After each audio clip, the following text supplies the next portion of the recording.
We're currently just down the road from the church where the hostage-taking took place earlier this morning. As you can see, the entire area is blocked off and cordoned off by police and security personnel.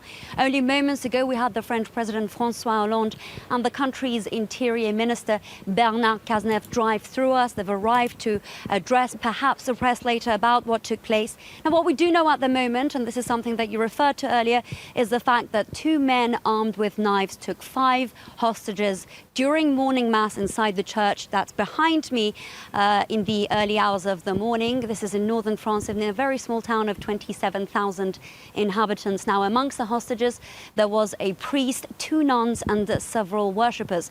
Now, according to the country's Interior Ministry spokesman, the 2 hostage takers were neutralized and shot dead as they tried to leave the church. Now, prior to that, they managed to actually kill one of the hostages. That's the priest. The local police, a 92-year-old whose throat is said to have been cut open. Now, another 3 hostages are wounded, one of them seriously. That's the information that we have at the moment as to whether these 2 men were just lone wolves and acted on their own, or whether they're part of a bigger cell is still being investigated. Sanam, have you had a chance to speak to locals for their reaction?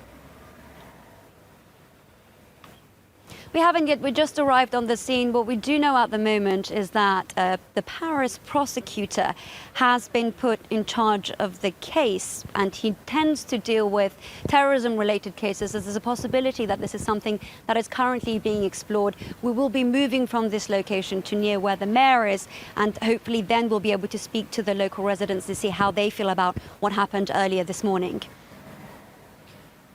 Give us a sense, though, of what it's like in this town. It's a very small town, then. It's a very small town. There are reports that in Normandy, in northern France, there are some people that are known to the community as converted Muslims. This is something that, as I mentioned, may be explored at the moment with the terror links, that they were known to go to the local mosque. As to how people are feeling, as to what the reaction is, this is something we still have to look into, but it's something that has certainly taken the town by surprise because it's so small and so quaint.